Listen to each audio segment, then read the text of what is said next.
Hello, everybody. This is Mahadeva, the OG Thunder Wizard. All right, so we are going to talk today about the difference between shamanism and organized religion, and most importantly, we're going to talk about why. Why does organized religion not include within it worship of the ancestors? Bear in mind, that's not the same as worship of the saints. You know, if you're a Catholic, worshiping the saints is not worshiping the ancestors. Worshiping the ancestors meaning worshiping your own ancestors.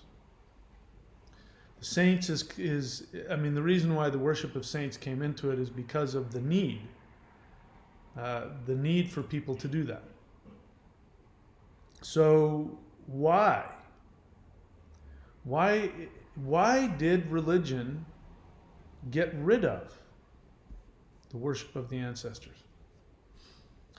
In order to understand that, we need to understand what the difference between an intellectual belief and an actual energetic path. And an energetic path, there's a component to it that religion doesn't have, which is why religion is based on intellectual belief. And this is rife within, New Age, neo-anything, whether it's neo-shamanism, whether it's neo-heathenism, whether it's just New Age spirituality, whether it's, Westerners dabbling in Eastern mysticism, yoga, Taoism. There's a complete lack of understanding because Westerners, whether they were born into a religious family or not, because this is the culture, Western culture is founded, modern Western culture is founded upon Abrahamic monotheism, which is an intellectual belief system. It's not a practical, physical, experiential system. Even the mysticism within Christianity, you have to, and I know this because I was a born-again Christian and a Christian mystic for years. You have to go through so much mental gymnastics in order to balance the intellectual belief with the desire for a personal one-on-one experience. In fact, why is it that you think that Christians will talk about Christianity is not a religion, it's a relationship. And they'll focus on your relationship to Jesus. They don't really focus on your relationship to the Father or to the Holy Spirit, because those are, but you are encouraged to seek out a personal relationship with Jesus. And I was a Christian, as I said, I was a Christian minister for years, and this is one of the selling points that Christians will say, oh, it's not a religion, it's a relationship. Why do you think they say that? They say that because the essence of any real powerful spiritual practice has within it this relationship aspect. In fact, to become a Christian, the whole thing is when you pray the sinner's prayer, embedded in that is you are adopting an intellectual belief, but you are also inviting Jesus into your heart. So you are strongly encouraged to go through this initiation where Jesus comes into your heart. And I remember it happened to me. It was a huge experience. I used to, lead people in the sinner's prayer, and people had experiences and crying tears, and who knows what was really happening. I'm not judging the experience, because the one thing I've learned is that the universe doesn't really care what you think. The universe is more interested in the actual practical, interaction with you. So if that, you have to believe in Jesus to have that, the universe is fine with that. Now, hopefully you educate yourself and you evolve beyond that to see that that kind of relationship can only go so far. because in order to follow Jesus, you have to follow these incredibly problematic beliefs that the Bible teaches. The idea that Jesus is that God loved the world so much that he gave his only begotten son so that you could blah blah blah, and people say, yeah, you see how much God loves you, and then you have to look at it and you say, if a human being did that, if a human being completely rejected, like 100% rejected their own children simply because they made mistakes, or simply because they didn't have the proper intellectual understanding, and then in order to pacify your homicidal rage to your own children, you have to take the one child that hasn't done anything wrong and you have to ritually murder him, pour all of your homicidal rage that you have on your other children onto the perfect child, and then take his blood, smear it on the other children so that your rage is pacified when you look at those imperfect children. And then you turn around and hold the massacred body of your perfect son who's done nothing wrong according to you, who's been perfect, and then you say, now feel guilty and love me. Because that's what you have to wrestle with that. I know because I did it. And if you get through that traumatic, psychological torture and, narcissistic abuse, when you get past that, and then you have, what is that? I keep calling it Helsinki syndrome, but it's not. It's whatever you call it, syndrome, where you identify with your abusers. Once you've gone through that, then you have to take yourself through all kinds of mental gymnastics in order to have this mystical experience with Jesus. I know because I did it. I know because I studied all of the mystical saints, the medieval mystical spirit. When you just take chunks out of it, it's very wonderful. But they had to do this. In order to get to that state, they had to go through all of that mental gymnastics in order to get to that place where they had a mystical experience. But our ancestors didn't have to do that. Our ancestors weren't forced into believing certain things.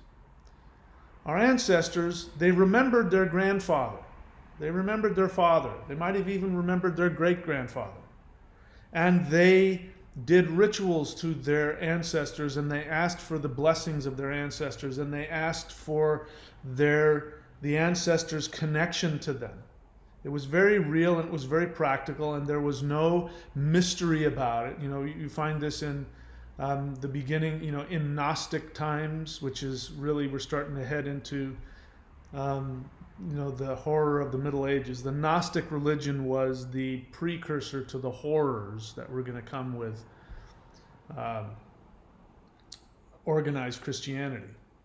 I won't get into that. I've made a bunch of videos on that. But even then you had these mystery religions where you had to go through these mystical, mysterious initiations underground, and it was secret this and that, and that's all part of the same thing of having to go into these deep intellectual, and it's a waste of time. It's masturbation. It's the universe is there. You don't have to put a label on it. You don't have to put a face on it. The ancestors are there. You don't have to do anything. You can just simply open yourself up to the ancestors. And that lineage goes back thousands, if not millions of years. So when you become part of a secret sect, for instance, in traditional, let me be clear, I'm talking about traditional spiritual practices. By traditional, I mean practices that have an unbroken connection going all the way back into prehistory. That excludes everything that has been created in the past 2,000 to 3,000 years. These are religions: Christianity, Islam, the big three, Judaism. These three were created in relatively recent times. In fact, the belief in monotheism, the belief in the one true God, that is a completely alien concept in all of human history, except starting around 300 BC. And what was happening during this time? Around this time, just before 2,000 years ago, 3,000, 2,000 years ago, we saw the first empires being built on the planet. Before that, you didn't have empires. You had clans, you had tribes, you might even have large groups of people who spoke a similar language and had similar customs and religion, but they were separate, independent clans and entities. There wasn't one big giant empire. This is something brand new. So when you see empires come onto the world stage, starting with Sumeria, by the way, why do you think people are so obsessed with the Anunnaki? It's not because of what they think. They think the Anunnaki has something to do with, that's, as I've talked about that before, that's all nonsense. The Anunnaki is nothing more than the word that the Sumerians used for the gods. That's all that it means. It doesn't mean anything about aliens or, none of that garbage. That was all something that was created in the 1970s by science fiction writers, and then hijacked by, what's his name? You know the guy who I'm talking about. The guy who talks about reptilians all the time. That is all nonsense that was created. The Anunnaki is nothing more than... But the reason why we're obsessed with it, and the reason why we associate it with all of this negativity, is because on an unconscious, maybe even on a genetic level, there's a memory of people being forcibly taken out of or manipulated out of their natural environment, which is we are connected to the land and to our ancestors, to the spirits and to the elements, to the stars, the sun, the moon. This was everybody's religion. And part of that, in fact, the beginnings of that were the ancestors. So I've shared with you one of my favorite obsessions lately, which is researching these people called the Hadzabe, which means Hadza people. This is a tribe that's almost extinct. I mean, they're down to, I don't know how many there are, but there's only 350, I believe, of them that are still living in their natural state. I think there's like 1,000 or 2,000 of them left. Their language is completely unrelated to any other language on the planet. And they still live exactly like the first humans, and they live in the area in Tanzania where you find the fossils of the first humans and pre-humans. And they live exactly like that. They're hunter-gatherers. They have no possessions. They have no territory. There's a place where they're sort of stuck in now, which is their territory. But what they do is every day they just get up. They sleep on the ground. And if it's the rainy season, they'll put some twigs together and they'll put a skin on the dirt, and they'll sleep on that.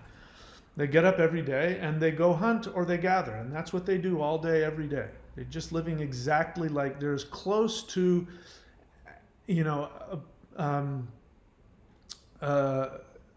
some kind of ape, some kind of primate. They're as close to that as you can get while still being 100% human, and they're 100% modern human, make no mistake. But they have no religion, which is really phenomenally exciting to me. They have no religion. They have a very fundamental belief in the sun, the moon, the stars, and then once a month, they will do a dance. They don't even call it a ritual or anything like that. They will do a dance to the ancestors. And what they do with their dead, when somebody dies, what they do is they will take the body to a cave and put it in a cave and just leave it. They won't do as far as I know, they don't do a ritual, they don't do anything like that. And this is exactly what the first hominids, pre-human hominids, were doing like 1 million years ago. This is where archaeologists start to see that the beginnings of the human understanding of the afterlife. Even in these pre-humans, they did the same thing. You can find these caves where this certain period of time, all of a sudden out of nowhere, these pre-humans started putting their bodies in caves and leaving them there. So they were consciously doing something. And here we have people, that's exactly what they do.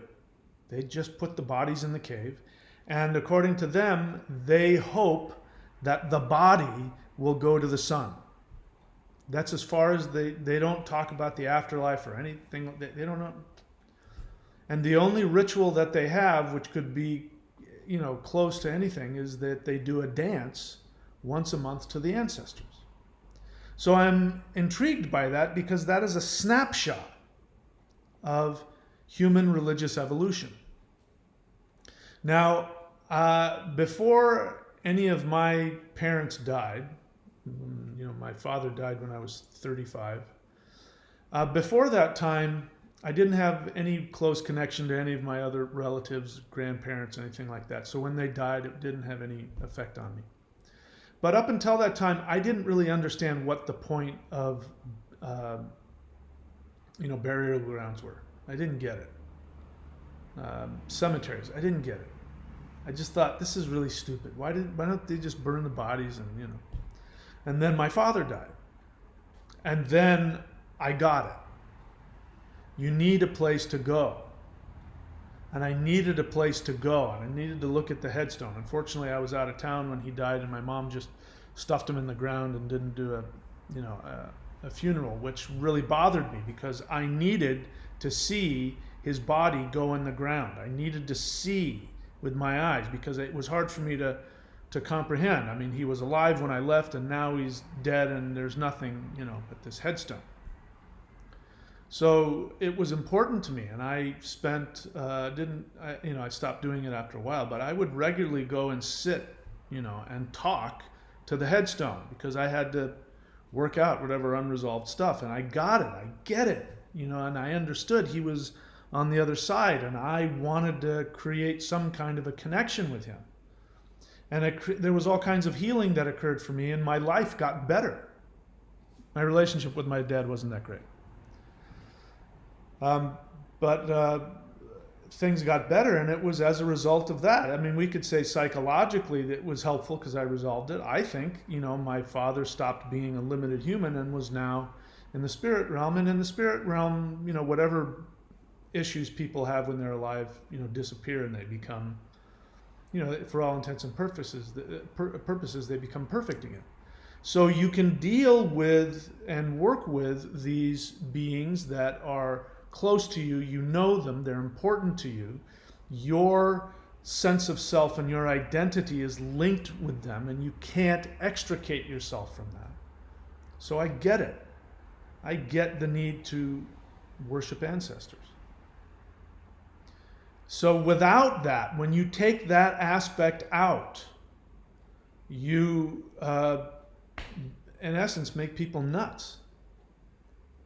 We need to have that lineage.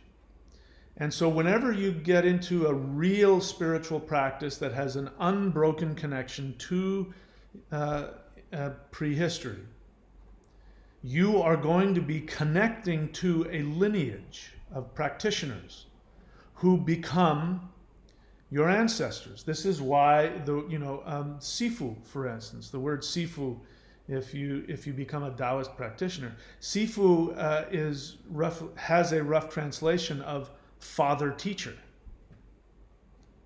So when you become initiated into a tradition, you become part of the family. This is, this again was seen with Christianity. They would say, my son. They're reflecting back to this need of wanting to create this familial relationship. When you have a guru in India, a traditional guru, you will put his picture on your altar, and that connection with his picture is like having a connection to the ancestors.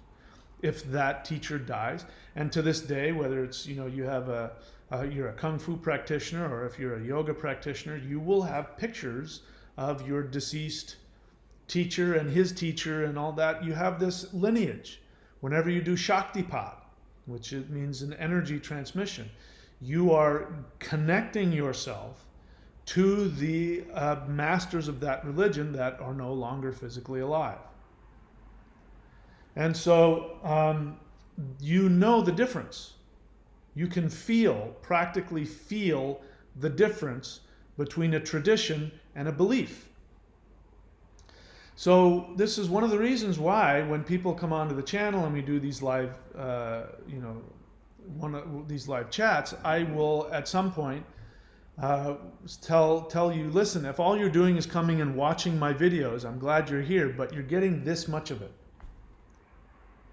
Because you're just stuck in your head. If all you want to do is come and listen to me talk and you want to intellectualize it, I'm glad if that's helpful or entertaining. I get it.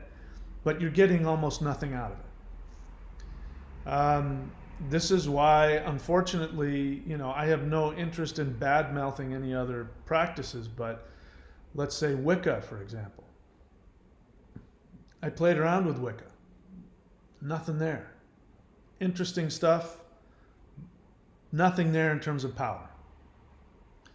I played around with other things that were created in relatively recent times. There's no power there. I can't feel it. If you haven't experienced the power of a lineage, you don't know what I'm talking about. You'll say, no, I love my modern Western magic this, or my Wicca that, or my, whatever, or my Christianity, or my, my Mormonism, or, whatever it is that, some relatively modern religion that's been created that doesn't follow this, this traditional understanding.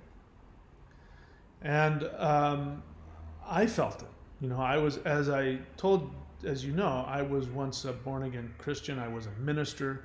I went to Bible college and I studied the Bible in Greek and Latin. I used to be able to read Latin and classical Greek. In fact, when Mormons or Jehovah's Witnesses would knock on the door to try and convert me, they would at some point, say, in the original Greek it says this, and I'd say, hang on. And I'd go and I'd get my Greek New Testament and I'd open it up and I'd say, can you show me where that is?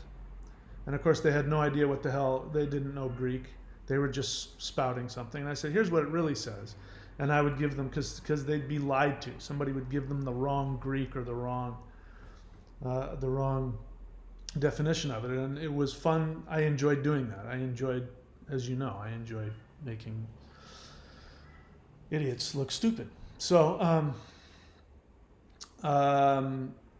point being is that I did all that. I was an exorcist, so it wasn't that I didn't experience powerful spiritual things. It wasn't that I didn't have a conversion experience. I had all of that. But then I got into this stuff, maoshan.thunderwizard.com, the stuff that I teach up here, thunderwizard.com, at the Warrior 90-Day Lightning Qigong, all this stuff you see me doing here. In fact, this is a form which will connect you to the immortals. It's free on my channel. Go and do it. It'll connect you to the immortals of this tradition. And you'll know the difference. You'll know the difference between having an intellectual idea and a belief and having an actual experience. So, there's a while back, about 10 years ago, when I was just coming out and starting to teach this publicly, I went on to a forum. It's called the Tao Bums. It was a Taoist forum. And there was a lot of mostly Western practitioners of Tai Chi and Qigong and things like that. And you have the same modern scenario there as you do here. Perhaps the majority of you watching me are people who you are self-styled practitioners of something, and you spend a lot of time reading books, watching videos, and you are going to teach yourself. You're going to study about the chakras, and you're going to become enlightened. And so people get upset every now and then when I tell them, you know, you have to have a teacher. You have to have a tradition. You can't just simply decide to become enlightened because you don't know what the hell things are. It's just the way it is. And people say, no, I don't believe in that. I believe in that I have the freedom as a person and I can choose. Blah. And of course, then I say, but you don't know what you don't know. And people want to hold on to this idea that they can do it themselves. But those are people who haven't had an experience. Or whatever experience they've had, you know, I can't. I don't know what their experience is. I can't really say. I can only tell you my experience and the vast majority of people I've worked with. Until you have had an experience with a lineage, you don't really know what power is. And it's as if there's a system within you, an energetic system within you that has to get flipped on. Until that switch gets flipped on, you don't know that you're missing something. And then when it gets switched on, then the universe takes on a whole different vibe. So, you know, this is what I hear when I hear people talking about escaping the matrix, when I hear people talking about anything, you know, QAnon. QAnon is just a further evolution of this same Gnostic. It's a Gnostic belief. A Gnostic belief that there are powerful beings beyond your understanding who are seeking to keep you limited and seeking to feed off of you in some way. The Gnostics believed in the archons, these false beings of light that stood between the earthly realm and the heavenly realm. There was a dichotomy. Heavenly realm good, earthly realm bad. Earthly realm sad, horrible, evil, painful, and heavenly realm good. And there was a good God up here and a bad God down here. That has morphed into all different kinds of things, and it's because it has to do with our modern society that has disconnected itself from nature, from the elements, from the stars, the moon, the planets, the spirits, and perhaps most importantly, the ancestors. Because I tell you, the ancestors are sitting up there watching, scratching their heads. They were humans, so they get it, but they're going, I wish I knew then what I know now. I wish I could explain to you what I know now. You're wasting your time. But that came about because of, first, this idea of empires. So when empires started coming in, you start seeing a bunch of different things. One of them is you start seeing the anthropomorphization of the gods. In other words, you see the gods being made into idols that look like humans or look like human-animal hybrids. You didn't see that before. According to Tacitus, the Roman historian, when he first went to the very primitive, uncontacted Germanic tribes, you know, my ancestors, the people who basically have been running the world, they're losing it, but were running the world for a long time, you know, white, Anglo-Saxon, Germanic peoples. Their ancestors, my ancestors, you go back, 1,500, 2,000 years, you have the most primitive people in the known world. The way that we talk about the natives of New Guinea, Borneo, and the Amazon, those were Germanic tribes people. They would come back to Rome with these stories of these strange people with blonde hair and blue eyes and tall and all the things that they used to say about it. In fact, the racism that we have towards African Americans, where there's this stereotype that all African American men have huge phalluses, right? Which of course isn't true. They're just like everybody. There's varying sizes, just like everybody else. But these Roman warriors would come back with these German penises. They go, oh yeah, I got the German penis. Whatever they did to fossilize it, they'd put it around their necks. They'd be wearing the giant donkeys. Look how big is. It was the same thing, same kind of racism, but it was because they were these uncontacted, wild people. And according to Tacitus, the Germanic tribes didn't have idols. They didn't have temples. They worshiped the gods in nature. They saw the gods in the sky, in the stars, in the water, in the trees, in the rocks, and this was their temple. They would go to streams and springs and waterfalls, and it goes through this whole thing. Again, and this was 2,000 years ago. We didn't know anything about Native Americans, and they're describing these Germanic tribes people the same way first Europeans are describing Native Americans. They ride horses bareback. They get up in the morning and they're bathing as they swim in the stream naked. All that stuff. They're this proud, noble people. They don't know, and literally they didn't know anything about money. If you showed up with a bag of gold, they would look at it and they wouldn't know what to do with it. If you gave them a silver goblet, they would go like this and they'd put it, on the mantle, and then they would grab a wooden cup because it was more practical. They didn't care about money. It's exactly like what we talk about, these primitive, those were us. And we're now running the world. Let's look at the irony in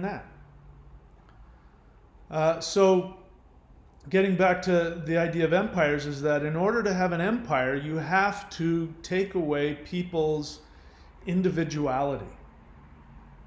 So religion creates a homogeny where you have to become part of the Borg collective. You have to become part of the matrix. And in order to do that, you must get rid of people's individuality. So this is the main reason Christianity is an evolution of the religion of empires. Now, Sumeria and then Greece and Rome and Persia and all of that, they were still polytheists. I don't know if Persia was or not. Interesting, Persia turned into a sort of a monotheist, a dual religion. So anyway, I won't talk about that. But Greek and Rome were these empires, but they started making the gods into humans, and it wasn't quite perfect enough until they found Christianity. They found Gnostic Christianity and then continued to morph it into what it is today. And they used it to then make what was absolutely essential for your identity. Because in your home, if you were a person 2,000 years before, in your home altar, you would have had some offering to the ancestors, like we do today. What do people do today? They put on their fireplace, the mantle over the fireplace. What do? You put pictures of your dead relatives. My mom did that. She had grandpa, great grandpa, had pictures. I mean, that's what you did. We still do it today, so that we have that connection. So, bottom line is, I'm talking around. What I want to say here is, if you want real power, I can only tell you my experience. There's a huge difference. When I was a Christian, I had whatever experience I had then, and I had plenty of experiences as a Christian. I gave up Christianity not because I didn't believe in it. I believed in it. I didn't approve of it. When I got honest with myself, I could not tolerate the thought of a God who put my friends who didn't believe the same way that I did, putting them in hell, in hell forever, simply because they had the wrong belief system. I could not worship a God that did that. I believed that he existed, and I absolutely believed I was going to go to hell for eternity. But I said, my integrity is more important than my eternal salvation. Looking back on it, I mean, it was a pretty ballsy thing. I was willing to literally lose my soul and die forever just to hold on to my integrity. I mean, again, looking back on it, that was a really ballsy thing to do. But then I stumbled onto this. After a few years of just kind of floating around and not knowing what to do, how can I've just rejected God. I've rejected the only Savior I'll ever have, and what do I do now? And then I went through, of course, being deprogrammed from that cult of Christianity, which it is. It's a cult. You're being programmed. So I had to deprogram, and it took me a few years to start that process. And then I was introduced to this. And I started practicing it, and I was told when I went there, in a very casual way, that we're tapping into the energies, and there are these ascended masters that give us these forms, and we do these forms to tap into the energies of the universe. And so you already knew that there were these ascended masters around, sort of helping you with your whatever it was. And I went to the first class, and I've talked about that in my book, the experience that I had. And then I went home and I started practicing. And there was just a practice that, a form that they gave me to do, which was a Qigong form. And I just simply got into the posture, and I felt a power that I'd never felt anything like that in my entire life. My Christian upbringing had programmed me to fear this, because in church, and this is obviously something that they did 2,000 years ago with people who had access to the ancestors and had access to their own traditions. They had access to power, spiritual power. And so this obviously goes back to those early times of Christianity, where I was told that if you feel any power or see any power or experience any spiritual power that doesn't confess Jesus, it is of the devil. Doesn't matter how good or how happy it is, it's of the devil. They would, back then, the movie Gandhi, this was when I was a Christian, the movie Gandhi had come out with Ben Kingsley. And Christians were so petty about it that they did pastors would do whole sermons on how no matter how good of a person Gandhi is, he's going to burn in hell because he doesn't believe in Jesus.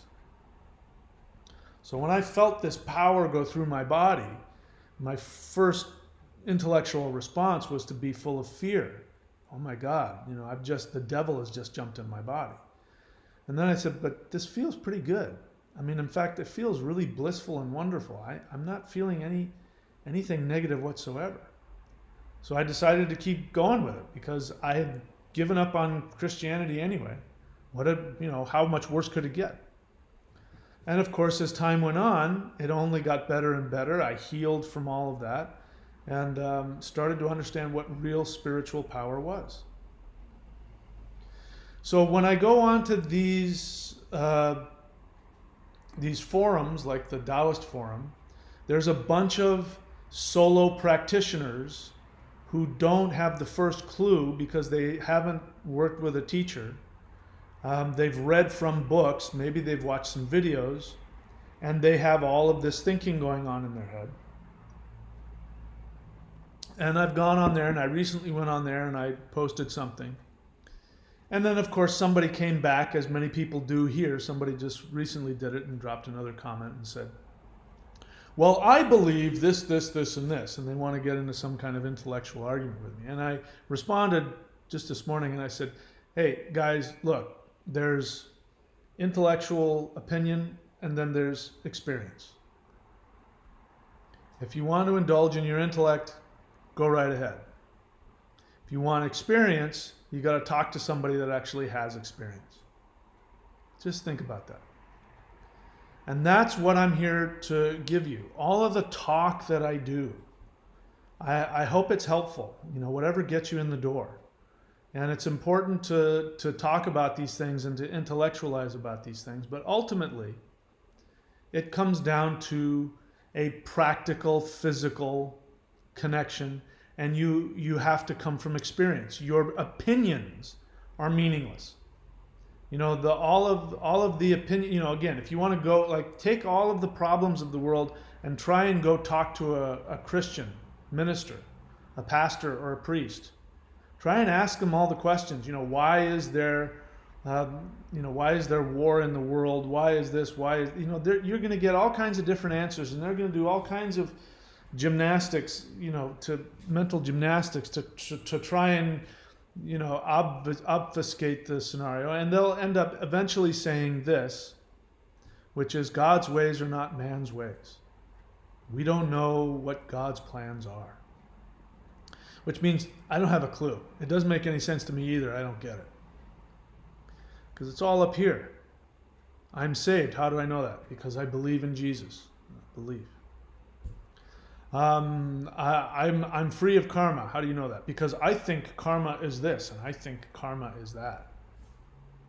Well, I don't think that the north represents water, the element water. I think it represents, well, I believe this. Your belief is meaningless. Your belief in gravity is meaningless. It either exists or it doesn't. So this is all the stuff that we're doing here. And what I want to help you with is I want to share with you what I experienced, which is connecting to a lineage of energy beings who were once human, who have an understanding. They create a portal into realms our human body can't understand or comprehend or experience. When you tap into the power of a lineage and you feel the power coming from the realms that you can't see or understand or feel or comprehend with your human mind, then there's no doubt anymore. You don't have to doubt anything. In fact, I was watching something on YouTube talking about the Celts, and historically, the Celtic people their bravery came from their absolute, complete, total belief in reincarnation.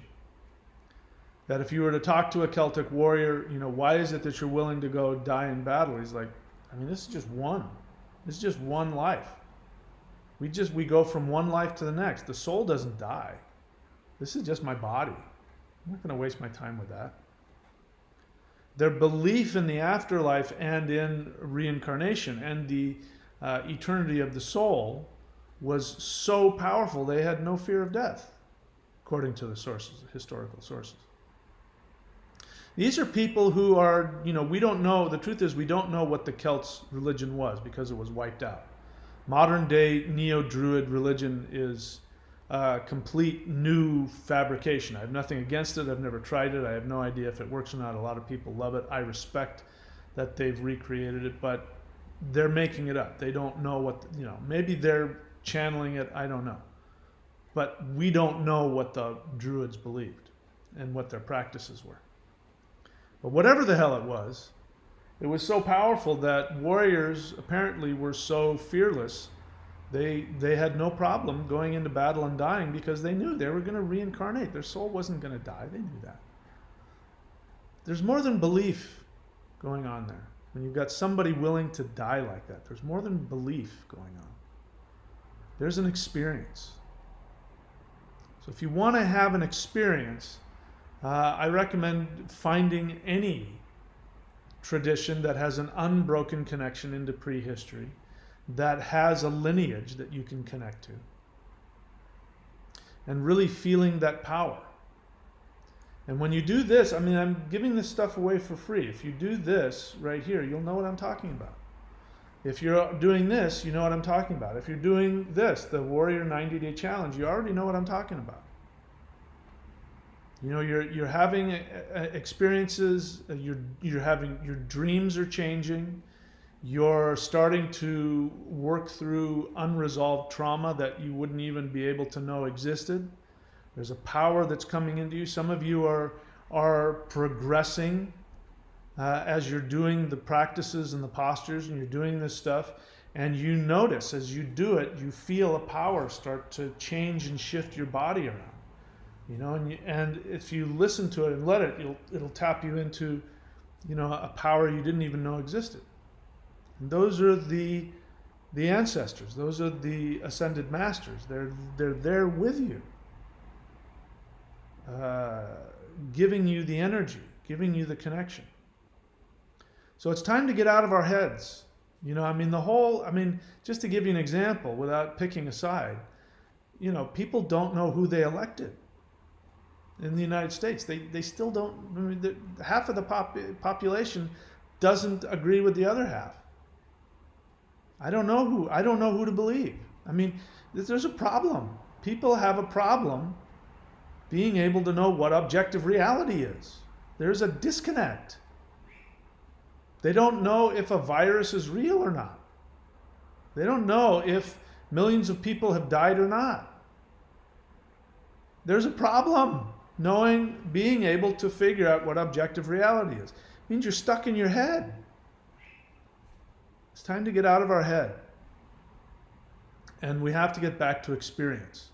Our ancestors lived with an experience of the world. You know, there was a time, there's still people today, if you put them in a box and spin them around, you know, put blindfold on them and make it, you know, spin them around and put them in a box, you know, where they can't see any sunlight or know where the sun is, they will be able to orient themselves just based on the magnetics of the earth. And they'll be able to tell you where north is or east is, because they're still that connected. Our ancestors used to do that. Our ancestors could feel, just like the birds. We weren't any different than the birds. The birds know where to go, the fish know where to go. We could connect to the elements and the magnetic fields of the earth. We had this connection. We've lost it.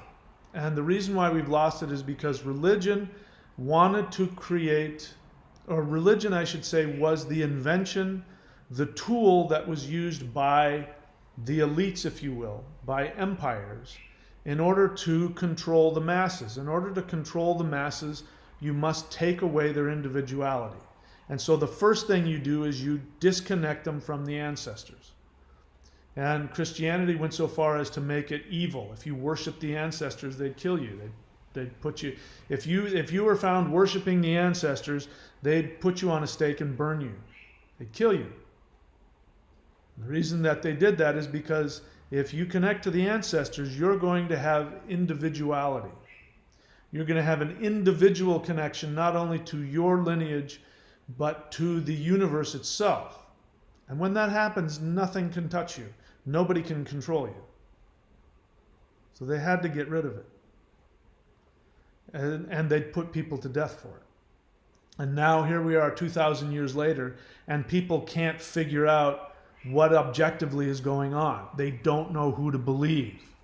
They run around with this belief that there is this semi-omnipotent race of elites who masquerade as humans, who have underground caverns where they feast on the blood of...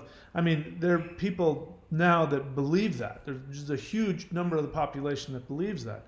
And it is somebody crying out saying, I don't know that I exist. I can't feel my own existence.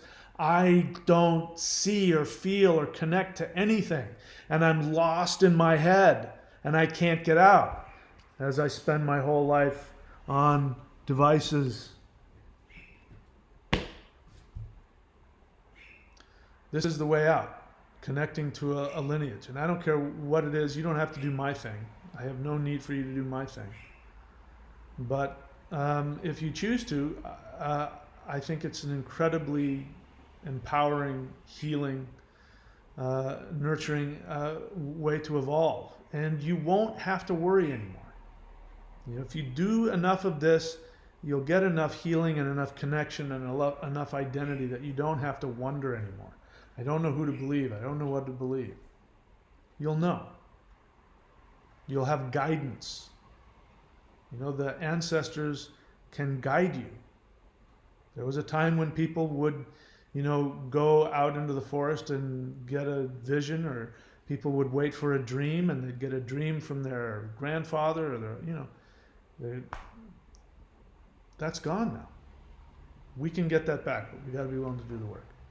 So it's down to experience. It's not about what you think or what you believe. I'm happy to take any questions if there are any. I don't see any. I don't know where everybody is. We only got 20 people on the channel here. Sorry, I'm just refreshing the screen. No, there's not even 20. There's only 14 people. So I bored the hell out of you. All right, well, I don't see any questions here. I do see Vincent.thunderwizard.com. If anybody wants to go get a reading from him, he is one of my astrology certificatees. You can go to his website, Vincent.thunderwizard.com.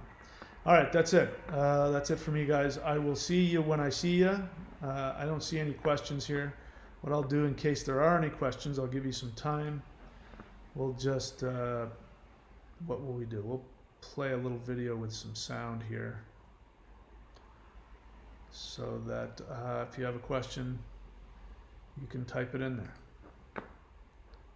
All right, so let's watch this.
So I see one question. Lorena Grecu question: is there any truth to the idea that reading books is equivalent to gaining life experience through reading? I've never heard that. I mean, I've never heard somebody say that. Have you? Has somebody come to you and said that reading books is equivalent to gaining life experiences? I mean, does that sound reasonable to you? I like it when people ask questions and let me know what it is that they're, why are you asking that? What is the connection? Are you asking me that because you want that to be true? Are you asking me that because you think it's ridiculous and you want me to co-sign that? So I'm far more interested in why you're asking. So before I answer the question, why don't you tell me why you're asking me that question? Okay? Give the lag time a little bit to give you an opportunity to respond back.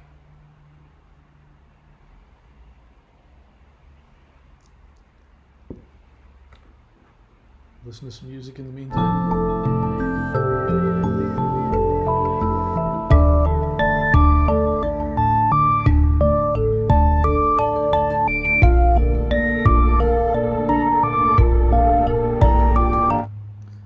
Are you typing your question? So I'm waiting for you to explain to me why you asked that. So go ahead and respond.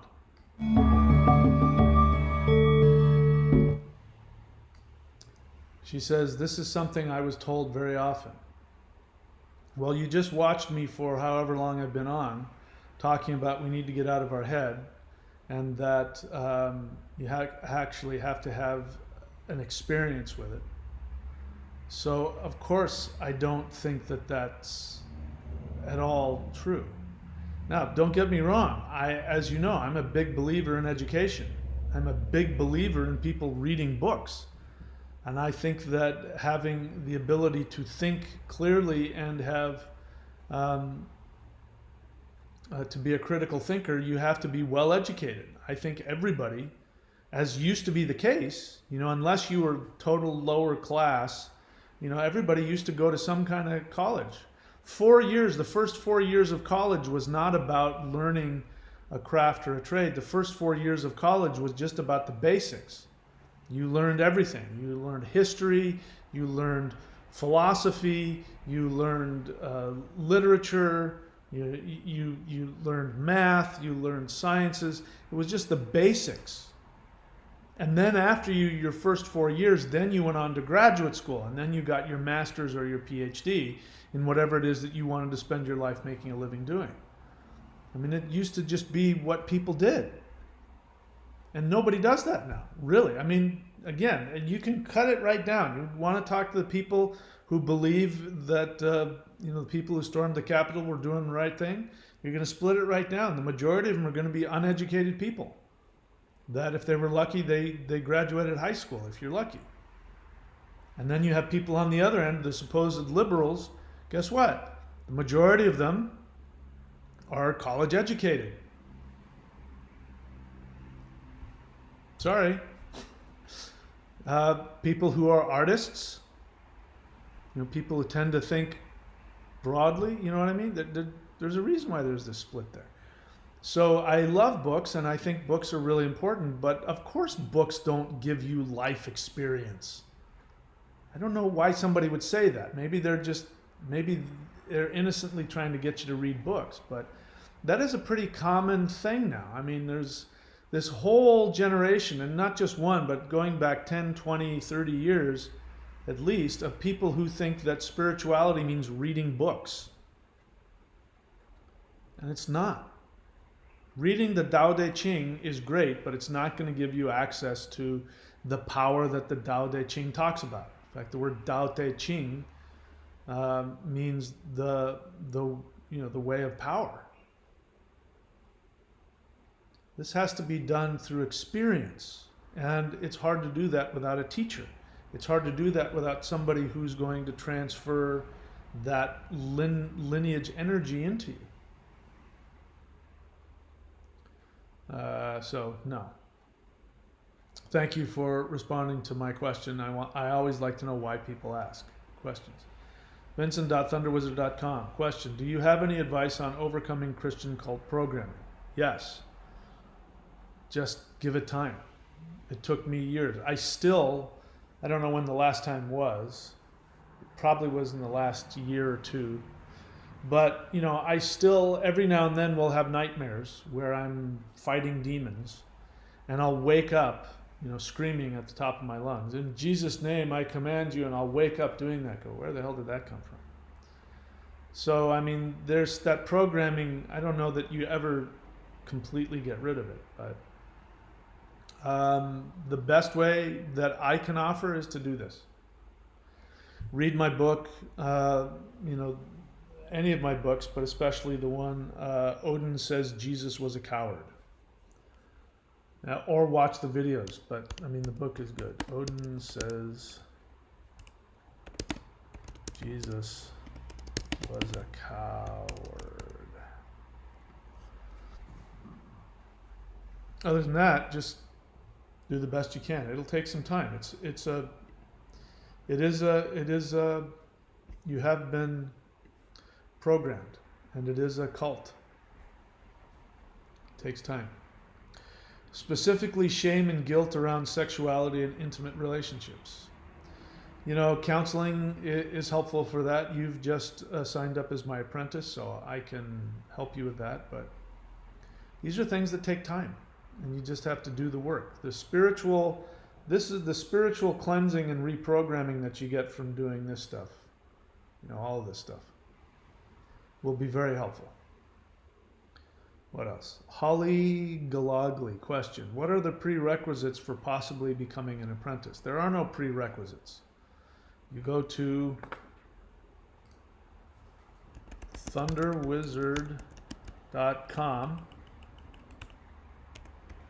Stupid spell check. Go to thunderwizard.com and click around until you see where you can sign up to be an apprentice.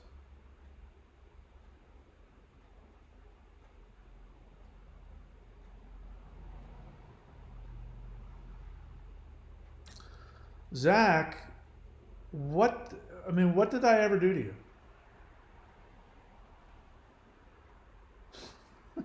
Why are you so disrespectful to me? I do my best to try and answer your questions. I don't know what have I done that you felt the need to go do that? How does that help me?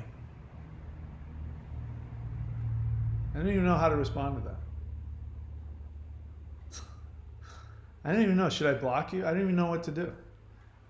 Zach. Seriously. are you ready to grow up? Why are you taking my copyrighted videos, which, on YouTube, these are copyrighted? You don't have the legal right to make a compilation of my videos and put them anywhere. You didn't do it on YouTube, but if you did it on YouTube, I could have got you shut down.